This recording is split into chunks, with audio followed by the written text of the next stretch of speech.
Mark Anderson, at 45, has lived a life that once mirrored the comfort of a cherished family tableau. Day by day, the dawn would break, casting the first golden rays into our kitchen. There, my wife, Laura, and I would begin our morning routine, as the cheerful voices of our children echoed from upstairs, heralding the start of a new day. Our eldest, Sophie, age 12, is a vibrant and sharp-minded girl. Our middle child, Emily, who is 9, may be quiet, but her eyes betray a maturity that belies her youth. Our youngest, Nathan, at 6, is a veritable storm of energy, darting around with an inexhaustible supply of vigor. Our home is a symphony of laughter, a testament to the warmth of our family. Laura and I have shared nearly 2 decades of marriage. Our introduction was seemingly unremarkable, yet it felt like destiny. A recently graduated college student at the time, I crossed paths with Laura, who was already well into her career in marketing. Her grace and intellect are unmistakable, endowing her with an ability to put others at ease. In my eyes, she is the embodiment of perfection. Diligent, tender, and adept at managing our household. She chose to put her career on hold after our children were born, devoting herself to their upbringing. I, too, strive to be a devoted husband and father, though the demands of my job often encroach upon my time. Remember, you have a meeting with Tom tonight, Laura reminded me as she deftly chopped vegetables. I tore my eyes away from my phone and responded, "Got it. 7 p.m. What's on the menu for dinner?" "Your all-time favorite, roasted chicken wings, accompanied by a refreshing beetroot salad, and chocolate mousse for dessert," she replied with a smile. The prospect of dinner was appealing, yet my mind was elsewhere, preoccupied with the client meeting scheduled for that afternoon. Work was constantly on my mind, a relentless stream of tasks and obligations. Laura likely saw me as a harried husband and father, who occasionally managed to sit down for a meal with the family or take them out for a movie or a weekend trip to the park. She often expressed her concern that I was too absorbed in my work, neglecting to notice the emotional landscape at home. I brushed off her worries, reasoning that once my schedule eased, I'd dedicate more time to the family. Yet, the undercurrents of strain in our household were becoming increasingly evident. As days turned into weeks, my absorption in work had eroded our communication to a mere trickle. After concluding calls, Laura would sometimes murmur, "I feel like I'm being overlooked," to which I'd offer a platitudinous promise, "I'll carve out time for us soon," and so we returned to our respective solitudes. That morning, after the kids departed for school and we finished our customary breakfast, Laura moved to the living room to tidy up. I, engrossed in my phone, was reviewing work emails when Laura, settled on the couch, spoke softly, "Mark, I've been pondering something. Perhaps the kids should undergo a DNA test, just to shed light on our family's history." I hesitated, slightly taken aback, before inquiring, "A DNA test? Is that really necessary?" Laura's lips curled into a fleeting, almost imperceptible smile, which quickly vanished. She averted her gaze and whispered, "It's for their future understanding. As they grow and we confront various challenges, at least they'll be prepared for complex biological questions." After a pause, she added, "I'm merely expressing my concerns." The conversation that seemed unremarkable at first would ultimately set the stage for monumental changes. "I refuse to keep disregarding you," Laura stated, apparently oblivious to the deep significance embedded in her words. Reflecting now, I see that our relationship had been subtly evolving for quite some time. It's possible that I had taken her for granted, or perhaps she had missed my own solitude. Both of us were so immersed in our individual lives that we missed the silent struggles the other faced. Laura's proposal was akin to an imperceptible seed, stealthily sprouting within her. That night, we gathered at the dinner table as we always did, partaking in the meal she had meticulously prepared with love. We discussed the children's academic endeavors. Sophie had recently garnered an accolade, Emily had taken part in an art competition, and Nathan had mastered bicycle riding. The familial ambience remained tranquil, yet I sensed a storm brewing quietly on the horizon. It wasn't until that evening that the significance of the moment became clear, when Laura handed me a small packet. Inside was a DNA test report. Her gaze pierced me, brimming with an intricate mix of emotions that defied description. "Mark," she murmured gently, as though anticipating a response from me. As I unfolded the envelope and my eyes danced over the text on the page, a disquieting sensation began to take hold. "The children's DNA results, Mark. They are not genetically yours." In that instant, all noise seemed to vanish. My surroundings blurred, leaving me isolated in a swirling fog of disbelief. Words failed me. A torrent of emotions, fury, bewilderment, disillusionment, heartache, overwhelmed me. Too much to process. I turned to Laura. She had averted her eyes, too timid to meet mine. In that brief moment, my world shattered. That morning, rays of sunlight spilled through the kitchen window, casting a warm hue over the fruit bowl and the half-empty coffee mug on the dining table. Laura was busy clearing the breakfast dishes while Sophie, Emily, and Nathan had already hurried off to school. As I tidied up, I checked my work emails. Preoccupied with the client project, I had a meeting for later and the tasks that lay ahead. Life appeared to be proceeding as normal, and I hadn't even considered what to have for dinner that evening when the phone suddenly rang. "I need to speak with you. It's a matter of urgency." Her voice quavered, betraying the tension and anxiety that lay beneath. Instantly, my heart plummeted, and a shiver of apprehension cascaded through my thoughts. Without hesitation, I shelving of the work on hand and pressed the answer button. "Sophie? What's wrong? Is everything all right? Dad?" I'm at a loss for words. Her voice trailed off, as if she were fighting to keep her composure. Sophie had always been a girl of poise, even at her tender age of 12, displaying a maturity beyond her years. However, today, there was a distinct change in her demeanor. Something was amiss, and a gnawing sense of dread began to take hold. "Take a moment to breathe, Sophie," I encouraged, striving to keep my own voice steady. "You're alarming me. What's happened?" The line fell silent for a moment as she took a deep, calming breath. "Dad, the DNA test, the results, they indicate that you're not our biological father." The revelation struck me with the force of a jolt, leaving me momentarily disoriented. I felt a chill, as if time itself had halted. My heart raced and I struggled to draw breath. "What do you mean?" I asked, my voice hoarse and laden with incredulity. "What do you mean? I'm not your biological father?" Sophie sounded taken aback by the intensity in my voice, and her own quavered even more. "Dad, I never wanted to cause you pain, but the evidence suggests you're not related to us by blood. None of us bear a biological link to you." Her words hit me with the weight of a leaden stone. I felt suffocated, though a fog of confusion clouded my thoughts. Despite this, I fought to maintain my composure. "Sophie." I inhaled deeply, endeavoring to keep my emotions in check. "Where did this come from? Why on earth would you consider such a test?" A pause hung in the air, as though she were contemplating whether to proceed. "I didn't intend for this to unfold, Dad. I thought it would be prudent to learn more about our medical history. Then the results arrived and they were overwhelming." Her explanation only muddied the waters further. "We had always perceived our family as whole and unbroken. Our children had flourished under my care and affection, and the notion of questioning their lineage or facing such a disclosure was unfathomable." "Are you certain? This can't possibly be true," I murmured, my grip tightening on the folder before me. Her voice trembled with increasing intensity. "Dad, it wasn't my intention to cause you pain. The DNA test results indicate that you're not genetically connected to us. None of us are biologically your children." Her revelation hit me with the force of a projectile, leaving me winded. My mind raced with a chaos of thoughts and emotions, yet I fought to keep my composure intact. "Sophie," I inhaled deeply, striving to maintain equilibrium. "What prompted this?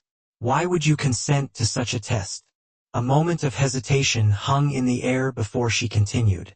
I never foresaw this outcome, Dad. I believed it would be prudent for us to understand our medical lineage better.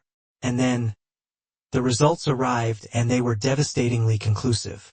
Her explanation plunged me deeper into bewilderment. Our family had always been a picture of harmony, with my children thriving under my guidance and affection. I had never doubted their heritage or envisioned encountering such a disclosures. This can't be accurate? I trailed off, my grip on the folder on the desk tightening instinctively. Are you certain? I'm as uncertain as you are, Dad. This isn't what I wanted to discover either, Sophie confessed, her voice riddled with despair. But the evidence is irrefutable, and I'm at a complete loss for what to do next. A tidal wave of desolation overcame me, as if a frosty hand had clutched my heart. Once I had been her cornerstone, her protector. Now, I felt adrift in a sea of confusion and dread. The trust and security that had always underpinned our family unit had been shattered, leaving nothing but disarray in its wake. All right, Sophie, I eventually said, my tone leaden. I'm returning home. We'll address this matter when I arrive. Okay? Okay, Dad. Her voice remained tinged with tears. I'm truly sorry. After ending the call, I remained seated, feeling as though I had been drained of all vitality.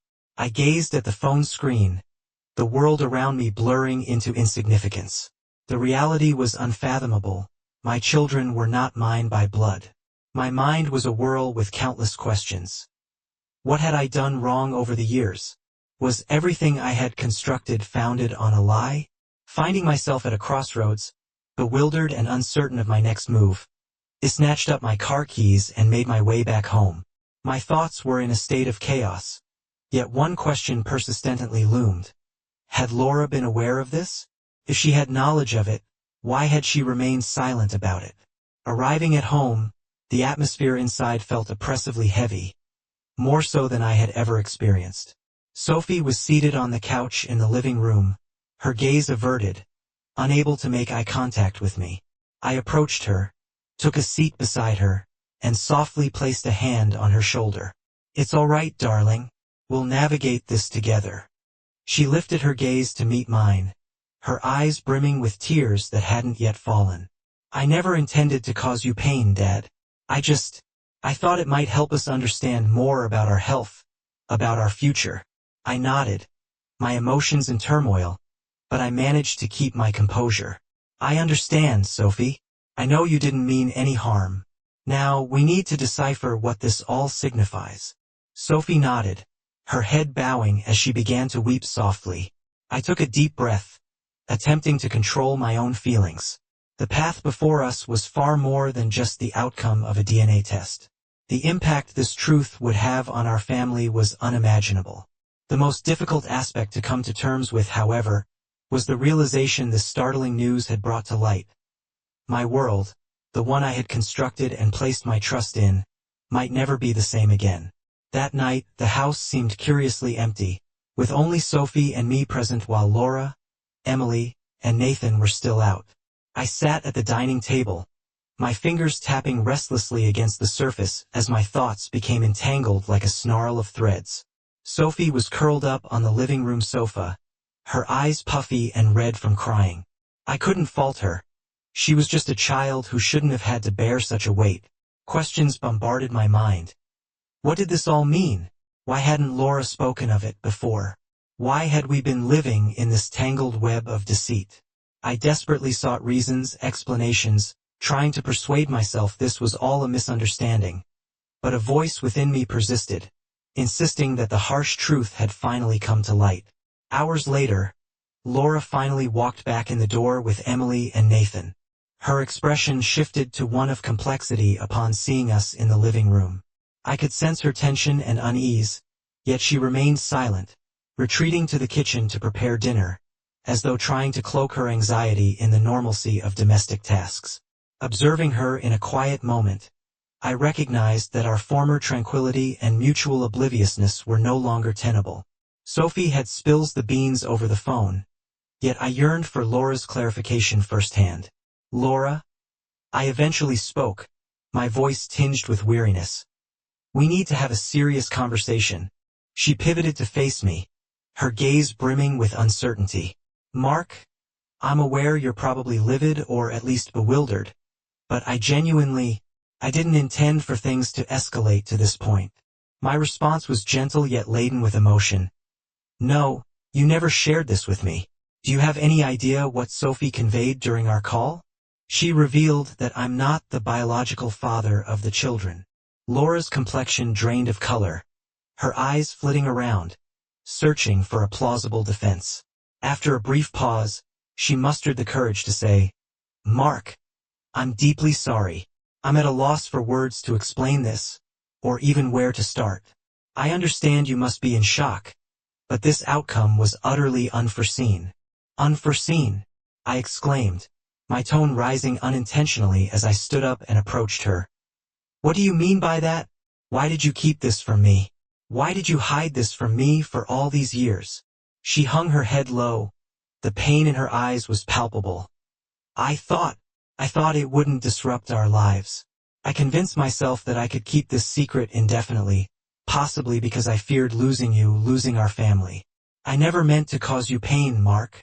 Her voice was imbued with deep regret, yet it also seemed to be dodging the issue. I stared at her, my mind in disarray. A whirlwind of anger and disappointment filled me.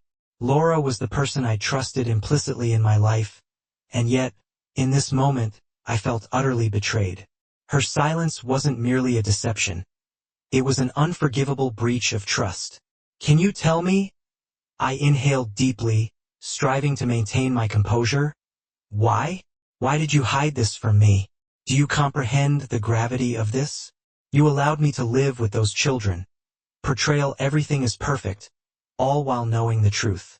The chasm between us widened, and then, I encountered someone who offered me solace and tenderness. It was a misstep, Mark. One that I will carry the burden of for eternity. Each syllable from her lips was like a dagger piercing my soul. Never had I conceived that Laura would succumb to such a decision out of desolation. Her anguish was a realm I had wholly neglected, never suspecting its existence. In our union, I had always perceived her as the steadfast foundation, the one who laid down everything for our kin and offspring, while I had disregarded the depths of her spirit. You express remorse, I stammered. But what of us? What of our matrimony? Laura's gaze was vacant as she nibbled her lip, apparently pondering her reply. I recognize that I have forfeited your faith. It's possible that our marriage is beyond redemption. Yet I wish, in some way, you might grant me your forgiveness. Forgiveness? How could I bestow it so readily?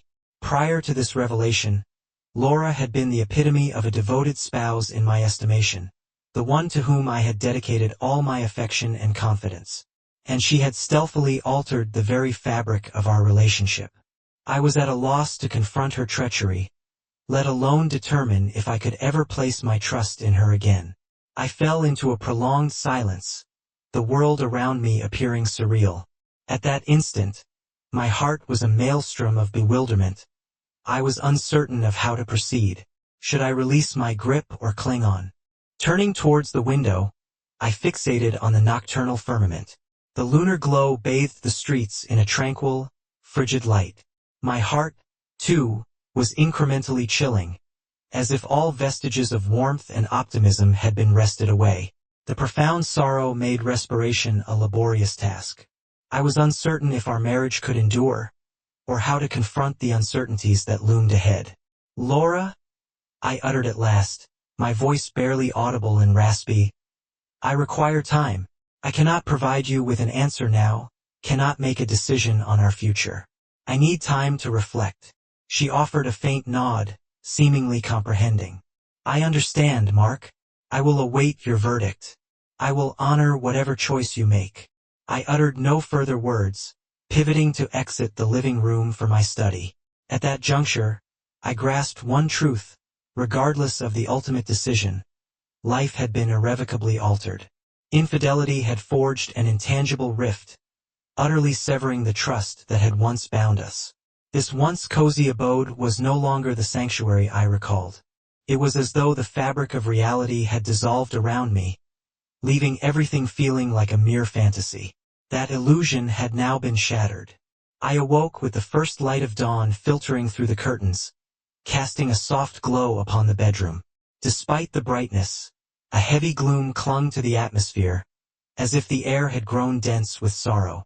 I lingered in bed, my gaze fixed on the ceiling, as the previous evening's conversation played out in my mind.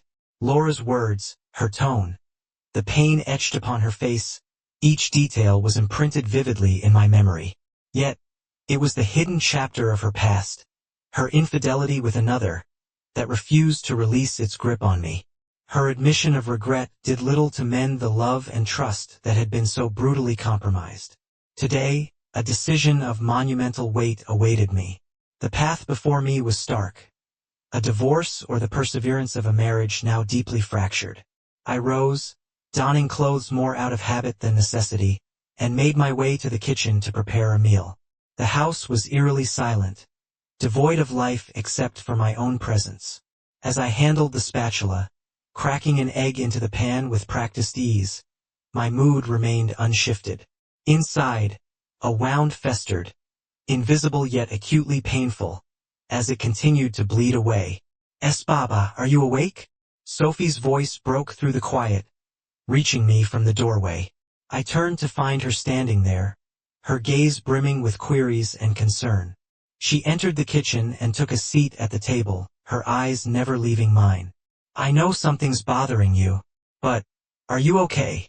Her worry caught me off guard, reminding me that she was still just a child of 12, innocent and impressionable. She shouldn't bear the burden of adult complexities and discord. Her innocent quest for health information through a DNA test had inadvertently unearthed a long-concealed family secret, shattering the once cozy sanctuary of our home. I'm fine, honey, I assured her, striving to maintain composure, as I placed a bowl of freshly prepared eggs and toast before her. Just a bit tired, that's all. Clearly, she was well aware of the turn our conversation had taken, yet hesitant to revisit the sensitive subject. It seemed she feared confronting the harsh realities that lay ahead. Dad, I never intended to cause you pain with that test, she eventually mustered the courage to say, her voice barely above a whisper. But I genuinely believed. I believed it was a path to the truth. I didn't anticipate things unraveling in this manner. As I observed her sheepish expression, a whirlwind of emotions swirled within me. I recognized the innocence of her youth. She couldn't have foreseen the cascading consequences. The truth, as it often does, packs a punch more brutal than anticipated, and the sting of betrayal is a heavy burden to bear. My dear, I know your intentions were pure. You bear no blame, I replied, my tone soft yet my heart shattered. You were merely seeking clarity. This is a matter between your mother and me. She hung her head in a mix of concern and guilt, offering a faint nod but unable to articulate further fears.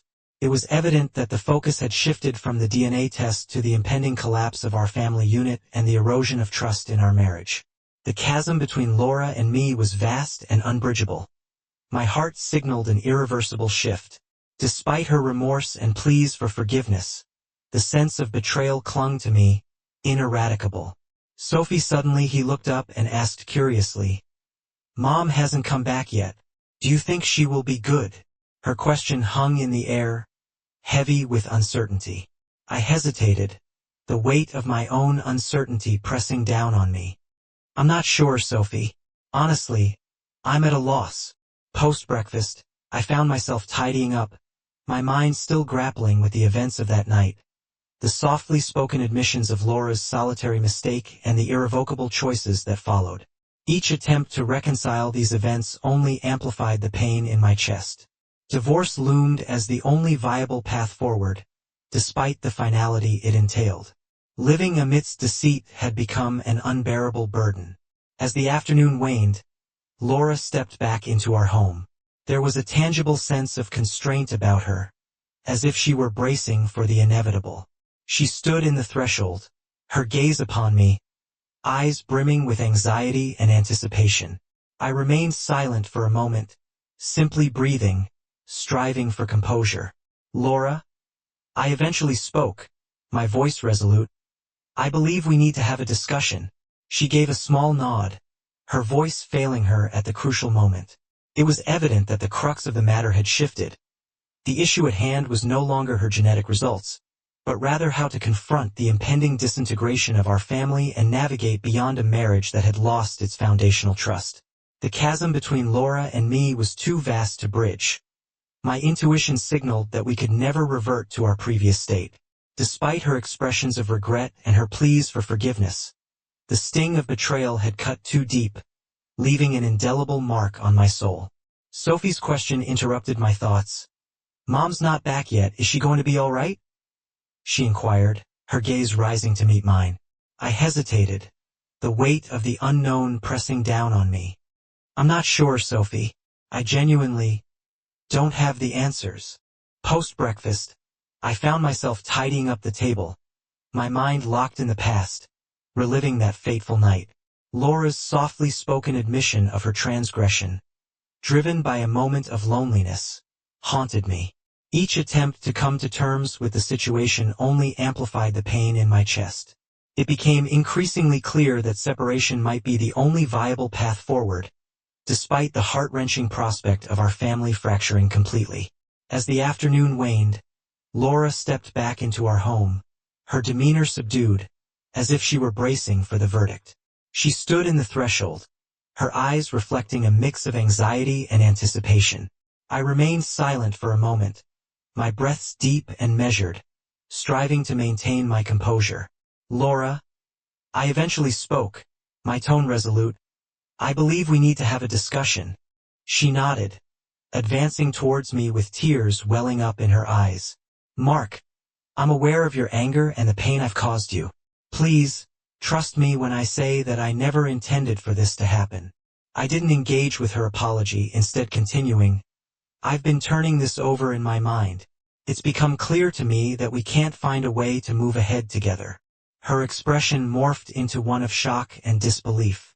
"What do you mean? Are you suggesting that you want to leave?" I exhaled heavily. "Yes, it's time. We can't feign normalcy when the essence of us is gone. I can't perpetuate this deception any longer. I need to forge my own path, Laura." "I'm deeply sorry, Laura," I admitted, my heart heavy with the weight of my words. "I've erred, but I'm committed to making amends. There's nothing I wouldn't do to make this right. Please." Her emotional outpouring was cut short as I gently interjected, "But I can't turn back time.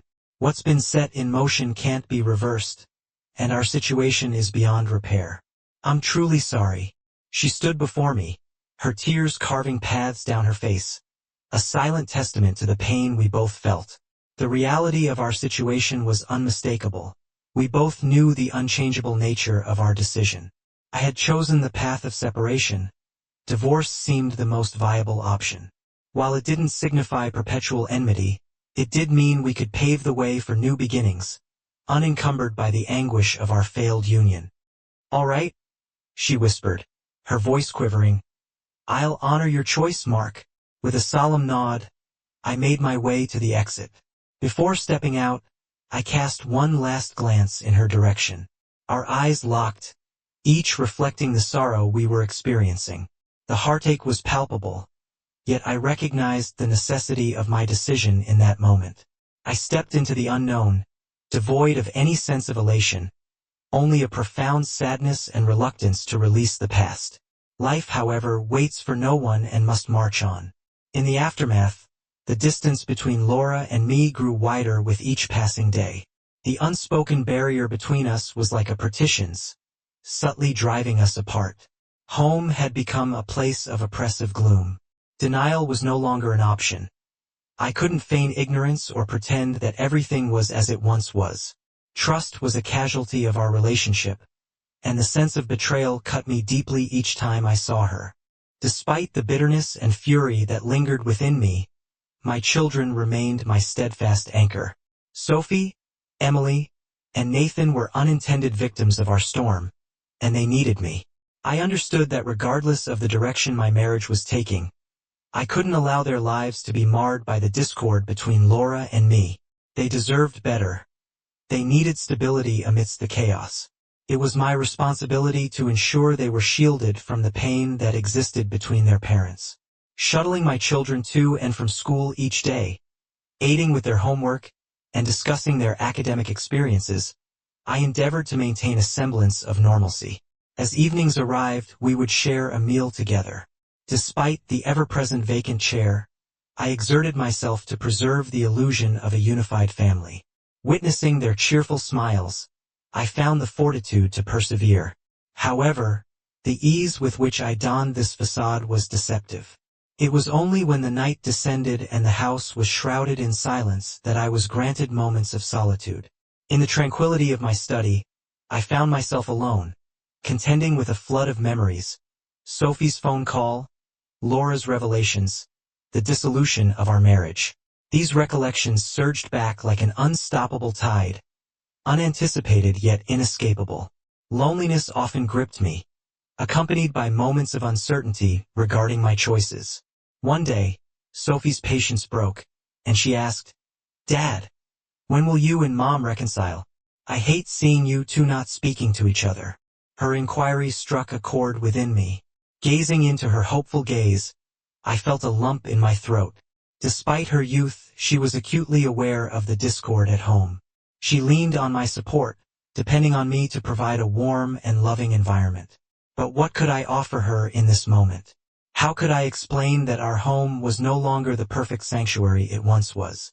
With a strained smile, I gently responded, "Sophie, I know you wish for things to improve, but some adult problems are complex and difficult to resolve. Fear not, for I will make the best decision to ensure your well-being and happiness." She regarded me, her comprehension incomplete, yet she nodded and returned to her studies. I recognized that this issue was not one to be remedied with a simple explanation. I could not allow her to bear the weight of adult concerns. She was a child. Her world should be bathed in sunlight and laughter, not marred by the intricacies of adulthood. She maintained her composure for an extended period, her emotions seemingly in check. There was no outburst of anger, no tears shed. Instead, she remained seated, her gaze devoid of its accustomed vitality, replaced by a profound fatigue and a sense of surrender. She was well aware that the situation had surpassed any hope of rescue. In a subdued tone, she conveyed her regret.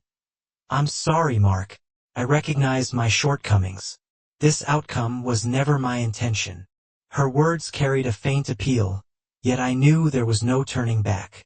I responded with a silent nod, leaving the air thick with unspoken words. It was several days later that we initiated the formal divorce process. I chose not to hasten the discussion with the children. Their lives were already fraught with challenges, and I had no desire to heap additional burdens upon them. Sophie would inquire periodically, "Dad, when is Mom coming home?"